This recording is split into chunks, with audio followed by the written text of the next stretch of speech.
Assalamualaikum warahmatullahi wabarakatuh. Semangat pagi bosku semua. Apa kabar?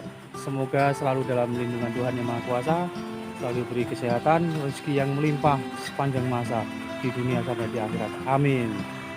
Hari ini saya akan membagikan tips bagaimana cara memijahkan ikan mas koki, mulai dari persiapan apa saja bahan-bahan yang dibutuhkan sampai dengan disatukan dalam satu kolam, satu wadah untuk ditunggu sampai bertelur. Oke, simak terus, jangan kemana-mana, tetap pegang HP Anda kalau tidak ingin hilang. Oke, check it out. Oke bosku, ini kita siapkan dulu indukan ikan mas koki yang akan kita breed hari ini. Hari ini kebetulan kita akan breed 3 jenis, Oranda, varian tricolor, dan rancu, juga Ryukin. Untuk memilih indukan ya bosku, kalau cara saya tidak membandingkan dengan cara orang lain atau teknik yang sudah lama beredar di dunia maya meskipun dan juga di dunia pendidikan mungkin ya. Saya memilih indukan itu bukan dari secara ukuran yang besar atau bagaimana ya bosku. Saya hanya menggunakan indukan yang saya rasa saya ukur hitung umurnya sudah siap. Artinya usia pijah yang layak buat saya itu antara umur ikan 5 bulan atau 6 bulan. Itu sudah siap untuk dipijah. Jadi meskipun ukurannya sudah masih kecil sekalipun, kalau umurnya juga sudah usia siap untuk bertelur ya udah, itu saja indukan yang saya gunakan. Tidak perlu nunggu ikannya tumbuh besar dulu. Dan biasanya kalau ukuran ikan yang saya gunakan itu terlalu besar, malah nanti hasilnya kurang begitu bagus ya bosku. Ya, ini indukan. Dan nanti akan saya jelaskan juga bagaimana cara saya untuk membedakan indukan jantan dan betina. Ciri-cirinya seperti apa nanti kita bahas. Dan yang berikutnya bosku, ini media untuk ikan nanti menempatkan telurnya waktu bertelur ya bosku. Ini adalah ganggang. Kalau saya biasa memakai media bertelurnya itu ganggang karena ini cukup melimpah yang tersedia di tempat saya. Mungkin nanti kalau bosku ingin memijahkan dan tidak ada ganggang di sekitar lingkungannya, mungkin nanti bisa menggunakan media yang lainnya, entah itu tali rafia yang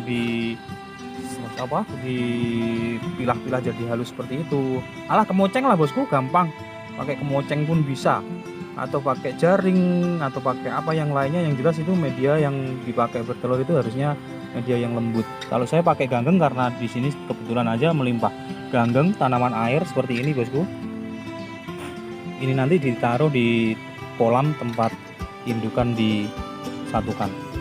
Dan tentunya setelah ganggang dibutuhkan juga ya tentunya kolam bosku. Kolam dengan kondisi air yang sudah bersih tadi baru diisi ya bosku ya. Kalau saya selalu menggunakan kolam yang seperti ini, kolam luas, karena ini cara memijahkan yang paling gampang menurut saya. Saya siapkan 3 kolam nanti, karena ini 3 jenis ya harus dipisahkan satu persatu jadi 3 kolam.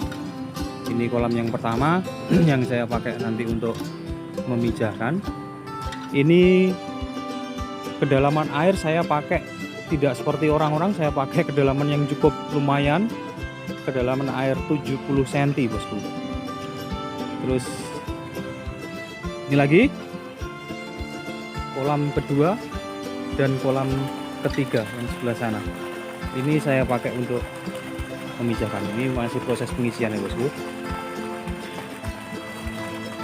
Oke, yang berikutnya saya akan bahas bagaimana cara membedakan pejantan dan betina ikan mas koki. Check it out. Oke bosku, sekarang saya akan berbagi tips bagaimana cara membedakan antara ikan mas koki jantan dan betina. Oke, kita ambil dari varian yang sama. Ini nanti indukan yang bakal saya buat untuk memijahkan ya bosku. Ini ada 2 ekor, 1 jantan 1 betina. Kalau kelihatan dari body secara fisik seperti ini memang kelihatan hampir sama ya bosku. Tapi kalau kita amati dengan seksama dari bawah sudah kelihatan. Tentunya yang satu kelihatan seperti jantan dan yang satu kelihatan seperti betina dari perutnya. Oke, kita buktikan. Yang seperti ini, yang ini bosku ya. Ini perutnya kelihatan lebih menonjol besar dan yang satunya perutnya lebih kelihatan lebih tipis. Oke. Dan untuk memastikannya lagi, kita lihat bagian sirip dayung itu untuk yang betina ini kelihatan halus ya bosku. Kita raba, kelihatan halus, dan kalau diraba pun memang ya benar halus, memang halus. Jadi untuk indukan saya tidak memilih yang indukan yang ukuran besar karena saya hanya berpatokan di usia ikan yang akan saya pijahkan. Ikan ini usianya biarpun cuma ukuran seperti ini, usianya masih di 6 bulan. Dan yang kemudian yang jantan ya bosku, kita pastikan, kita lihat sirip dayungnya dan ini kelihatan ada semacam bergerigi kayak gergaji begitu ya bosku. Kalau diraba seperti ini dia akan terasa sekali kalau ini kasar, memang seperti gergaji gitu. Oke, semuanya seperti itu. Oke, ini untuk rancu dan berikutnya saya tunjukkan lagi oranda.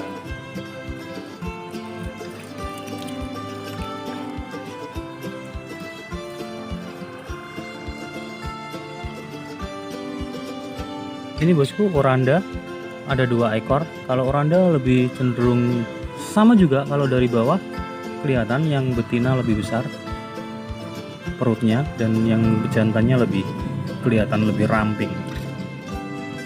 Ini untuk yang hitam, ini adalah yang jantan. Untuk yang ada tricolor ini itu adalah yang betina. Kita buktikan yang hitam apakah benar jantan. Kita lihat dari sirip dayungnya ya bosku. Sirip dayungnya kelihatan seperti bergerigi, kayak gergaji gitu, dan kalau diraba pun juga terasa kasar. Oke, ini biasa yang saya lakukan untuk memastikan kalau si ikan adalah jantan dan betina. Untuk yang betina kita lihat apakah ini bergerigi, dan ternyata yang betina tidak ya bosku. Ini kelihatan sangat halus, kalau diraba pun juga kelihatan halus. Oke, ini sudah pasti jantan dan betina. Yang berikutnya Yukin. Kita lihat kalau ada lebih dari 2 ekor, apakah dari kelihatan visual dari jauh gini kelihatan jantan dan betinanya. Kita amati mana jantan dan mana betinanya. Oke, saya lihat dulu. Ini saya pastikan betina. Kita main tebak-tebakan ya bosku, karena ini kelihatan dari atas, kelihatan perutnya lebih besar, gemuk gitu bosku. Dan yang berikutnya kita pilih yang pejantan. Mungkinkah ini? Oke, kita pastikan. Siap ya bosku.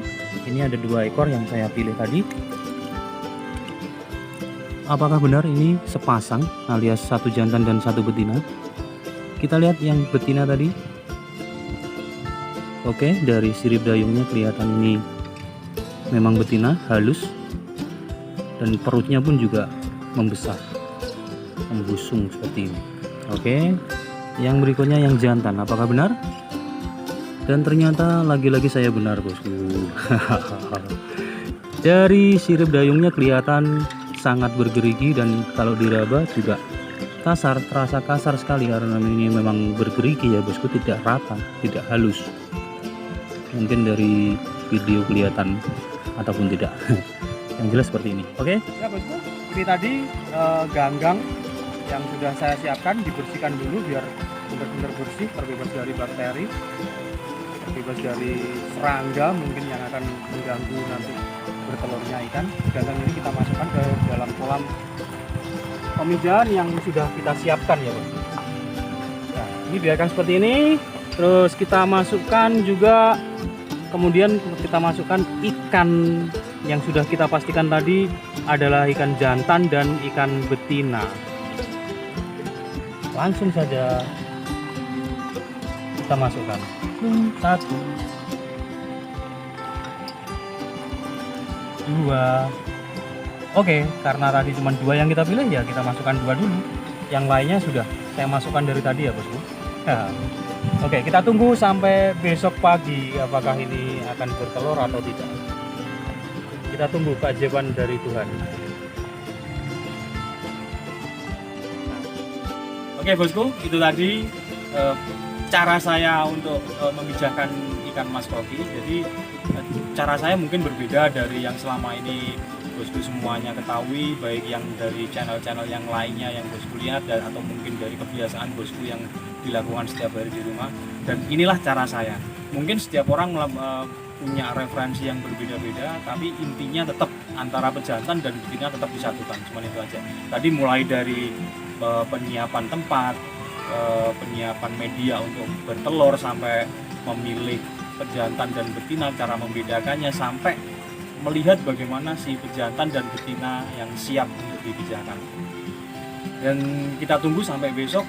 Kalau sampai besok pagi, biasanya dalam waktu semalam ya bosku, ikan itu setelah ikan benar-benar siap, pejantan dan betina siap, disatukan di media air yang baru. Terus besok paginya itu biasanya sudah ada telur. Dan biasanya kalau saya itu yang saya pindah adalah media tempat telur itu diletakkan.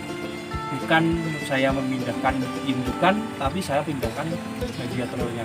Karena saya kebiasaan saya memakai kolam pijah itu yang kolam yang terlalu luas. Jadi kalau nanti yang dipisahkan itu yang diangkat malah indukannya, nanti jadinya burayak terlalu banyak dan sulit untuk dikontrol karena kolamnya luas. Jadi saya biasanya angkat media telurnya, saya pindahkan ke kolam yang lebih kecil untuk penetasan, dan sudah itu saja. Kalau sudah menetas, nanti tunggu video selanjutnya, saya akan bahas mulai pecah telur sampai dengan masa sortir awal, sortir yang pertama, dan juga bagaimana tips cara memberikan pakan burayak. Oke bosku, semoga video hari ini bermanfaat, bisa diterapkan dalam kehidupan sehari-hari, dan semoga bermanfaat lah pokoknya. Oke, gitu saja. Assalamualaikum warahmatullahi wabarakatuh. Semangat pagi bosku.